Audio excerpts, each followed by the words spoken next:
சமூகம் டிவியினுடைய நேர்கள் அத்தனை பேருக்கும் அன்பான வணக்கம். இன்றைய தினமும் சமூகம் டிவியினுடைய மற்றும் ஒரு ஆய்வு பகுதியினூடாக இணைந்திருக்கிறோம். இன்றைய இந்த ஆய்வு பகுதியில் என்ன பார்க்க இருக்கிறோம் என்றால், ஈரான் துறைமுக வெடி விபத்து என்பது அலட்சியம் மற்றும் பாதுகாப்பு நடவடிக்கைகளை பின்பற்ற தவறியதால் ஏற்பட்டதாக ஈரானின் உள்துறை அமைச்சர் கடுமையாக சாடியிருக்கிறார். மறுபுறம் ஏமனில் அமெரிக்கா அடைந்த தோல்வியை குற்றச்செயல்கள் மூலம் மறைக்க முடியாது என்று அன்சாருல்லா இயக்கம் வலியுறுத்தி இருக்கிறது. இவற்றுக்கிடையே ரஷ்ய ஜனாதிபதி விளாடிமிர் புடின் திடீரென்று போர் நிறுத்தத்தை அறிவித்திருக்கிறார். அவருடைய அறிவிப்புக்கு உக்ரைன் ஜனாதிபதி ஜெலன்ஸ்கி கடும் பதிலடி கொடுத்திருக்கிறார். இவற்றுக்கிடையே ரஷ்யாவிற்கு வடகொரியா வீரர்களை அனுப்பியது தொடர்பாக தென்கொரியா கடும் கண்டனங்களை தெரிவித்திருப்பதோடு வடகொரியா சர்வதேச சட்டத்தை மீறிவிட்டதாகவும் குற்றம் சாட்டி இருக்கிறது. இறுதியாக கனடாவில் நடைபெற்ற பொது தேர்தலில் மார்க் ஹார்னி வெற்றி பெற்றிருக்கிறார். இந்த விடயங்கள் பற்றித்தான் இன்றைய இந்த ஆய்வு பகுதியில் பார்க்க இருக்கிறோம். நீங்கள் அறிந்திராத பல்வேறு விடயங்களை இன்றைய ஆய்வு பகுதியில் இணைத்திருக்கிறோம். எனவே தவறாமல் முழு காணொலியையும் பாருங்க. அது மட்டுமல்லாமல் நீங்கள் எங்களுடைய சமூகம் டிவிக்கு புதியவர் என்றால் மறக்காம சமூகம் டிவியை சப்ஸ்கிரைப் பண்ணிக்கொள்ளுங்க. கூடவே பக்கத்தில் இருக்கிற அந்த பெல் பட்டனையும் கிளிக் பண்ணி வச்சுக்கொள்ளுங்க. வாங்க நாங்க இன்றைய இந்த ஆய்வு பகுதிக்குள் போகலாம்.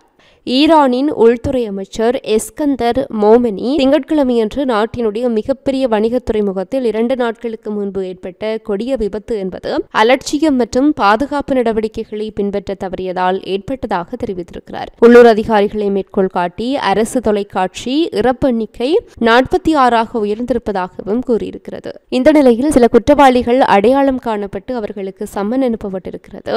பாதுகாப்பு முன்னெச்சரிக்கை நடவடிக்கைகளை கடைபிடிக்காதது மற்றும் செயலற்ற பாதுகாப்பின் அடிப்படையில் அலட்சியம் உள்ளிட்ட குறைபாடுகள் இந்த வெடிவிபத்திற்கு காரணமாக இருந்திருக்கின்றன என்று மோமனி அரசு தொலைக்காட்சியிடம் கூறியிருக்கிறார். இந்த குண்டுவெடிப்பில் 1000க்கும் மேற்பட்டோர் காயமடைந்திருக்கிறார்கள். இந்த நிலையில் பந்தர் அப்பாஸ் மேஜர் மெக்தினி நௌபானி அரை அதிகாரப்பூர்வ ISNA செய்தி நிறுவனத்திடம் தீயில் சுமார் 90% அணைக்கப்பட்டு விட்டதாக கூறியிருக்கிறார். இதேவேளை தெற்கு ஈரானில் உள்ள ரஜேய் துறைமுகத்தில் சனிக்கிழமை நடந்த பயங்கர வெடி விபத்துக்கும் இஸ்ரேலுக்கும் எந்த தொடர்பும் கிடையாது என்று இஸ்ரேல் திட்டவட்டமாக தெரிவித்திருப்பதாக இஸ்ரேலிய அதிகாரி ஒருவரை மேற்கோள் காட்டி தி டைம்ஸ் ஆஃப் இஸ்ரேல் செய்தி வெளியிட்டிருக்கின்றமை குறிப்பிடத்தக்கது.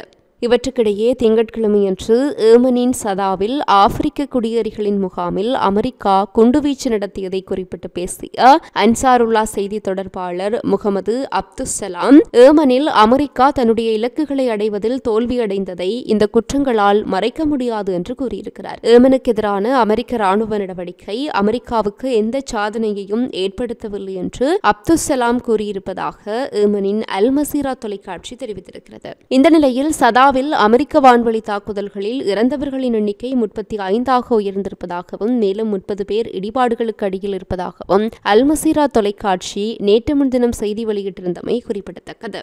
மறுபுறம் ரஷ்ய ஜனாதிபதி விளாடிமிர் புடின் உக்ரைனுக்கு எதிரான போரை தற்காலிகமாக நிறுத்துவதாக அறிவித்திருக்கிறார். 3 ஆண்டுகளாக நீடித்து வருகின்ற உக்ரைன் ரஷ்யா போரில் ஆயிரக்கணக்கானோர் கொல்லப்பட்டிருக்கிறார்கள். அமெரிக்கா உள்ளிட்ட பல நாடுகள் இந்த போரை முடிவுக்கு கொண்டுவர முயற்சித்து வருகின்றன. கடந்த ஈஸ்டர் நாளில் தற்காலிக போர் நிறுத்தத்தை அமுல்படுத்திய ரஷ்யா அதன் பின்னர் மீண்டும் தாக்குதலை தொடங்கியது. எனினும் போர் நிறுத்த பேச்சுவார்த்தைக்கு தயாராக இருப்பதாக ரஷ்ய ஜனாதிபதி புடின் கூறி வருகிறார். இந்த நிலையில் புடின் உக்ரைனுக்கு எதிரான போரை 3 நாட்கள் தற்காலிகமாக நிறுத்தி வைப்பதாக அறிவித்திருக்கிறார். 2ஆம் உலக போரில் சோவியத் யூனியன் மற்றும் அதன் நட்பு நாடுகளின் வெற்றியின் 80வது ஆண்டு நிறைவு நாள் அடுத்த மாதம் வருகிறது. இதனை குறிக்கும் வகையில் புடின் இந்த அறிவிப்பை வெளியிட்டிருக்கிறார். மே 8ஆம் தேதி முதல் மே 10ஆம் தேதி வரை என 72 மணி நேரம் இந்த போர் நிறுத்தம் அமுலில் இருக்கும் என கிரெம்ளின் தெரிவித்திருக்கிறது. இதுகுறித்து வெளியான அறிக்கையில் இந்த காலத்திற்கு அனைத்து ராணுவ நடவடிக்கைகளும் இடைநிறுத்தப்பட்டிருக்கின்றன. உக்ரைன் தரப்பு இந்த முன்மாதிரியை பின்பற்ற வேண்டும் என்று ரஷ்யா நம்புகிறது என கூறப்பட்டிருக்கிறது.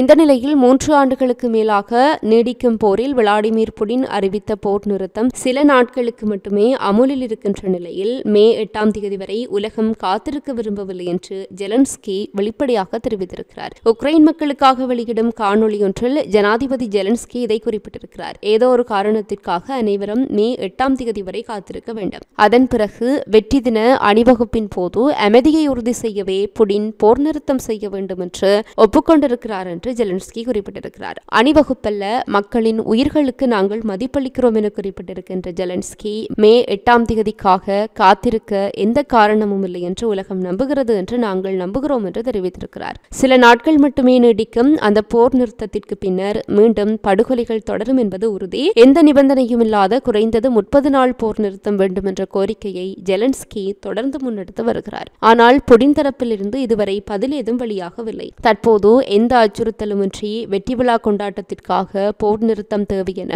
விளாடிமிர் புடின் தன்னிச்சையாக அறிவித்திருக்கிறார். ஏற்கனவே கடந்த 3 ஆண்டுகளாக உக்ரைன் ட்ரோன் தாக்குதலுக்கு பயந்து அணிவகுப்புகளையும் கொண்டாட்டங்களையும் பாதியாக குறைத்திருக்கிறது. அந்த நிலை இந்த ஆண்டும் தொடர வேண்டும் என்றே புடின் 72 மணி நேர போர் நிறுத்தத்தை அறிவித்திருக்கிறார். ஆனால் ஜனாதிபதி டிரம்ப் நிர்வாகமும் புடினின் இந்த அறிவிப்பை விமர்சித்திருப்பதோடு முழுமையான போர் நிறுத்தம் தேவை என தெரிவித்திருக்கின்றமை குறிப்பிடத்தக்கது.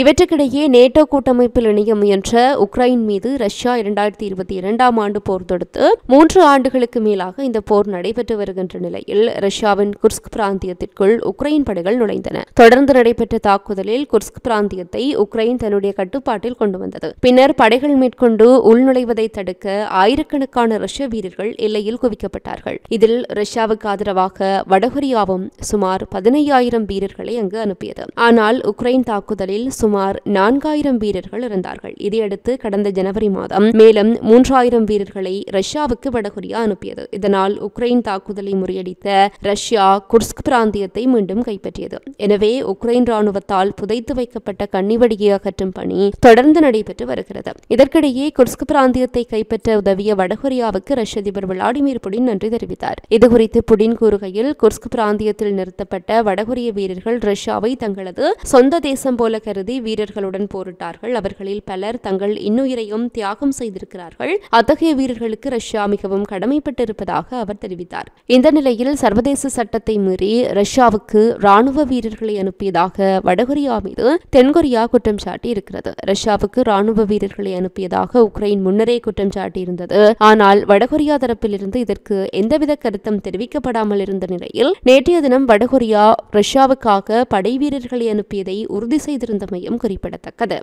இறுதியாக கனடாவில் நடைபெற்ற பொதுத் தேர்தலில் மார்க் ஹார்னி தலைமையிலான லிபரல் கட்சி வெற்றி பெற்றிருக்கிறது. கனடாவின் முன்னணி செய்தி நிறுவனமான CBC வெளியிட்டிருக்கின்ற தகவலின்படி லிபரல் கட்சி மொத்தமாக 144 இடங்களை வென்றிருக்கிறது. மேலும் 21 இடங்களிலும் முன்னிலையில் இருக்கின்றது. இதன் மூலம் தொடர்ந்து 4வது முறையாக லிபரல் கட்சி கனடாவில் ஆட்சி அமைக்க இருக்கிறது. எதிர்க்கட்சியான கன்சர்வேட்டிவ் கட்சி இதுவரை 121 இடங்களை வென்றிருப்பதோடு மேலும் 26 இடங்களில் முன்னிலையில் இருக்கின்றது. CBC வெளியிட்ட தகவலின்படி லிபரல் கட்சி 43% வாக்குகளையும் கன்சர்வேட்டிவ் கட்சி 41.7% வாக்குகளையும் பெற்றிருக்கின்றமை குறிப்பிடத்தக்கது. இத்துடன் சமூகம் டிவியினுடைய இன்றைய இந்த ஆய்வு பகுதி நிறைவு பெறுகிறது. மற்றும் ஒரு ஆய்வு பகுதியினூடாக சந்திக்கலாம். தொடர்ந்தும் சமூகம் டிவியோடு இணைந்திருங்கள். இதுபோல மேலும் பல வீடியோக்களை பெற சமூகம் டிவி நியூஸ் சேனலை சப்ஸ்கிரைப் பண்ணிக்கோங்க. கூடவே பக்கத்தில் இருக்க பெல் ஐகானையும் கிளிக் பண்ணிக்கோங்க. அப்படியே உங்களுடைய நண்பர்களுக்கும் ஷேர் பண்ணுங்க.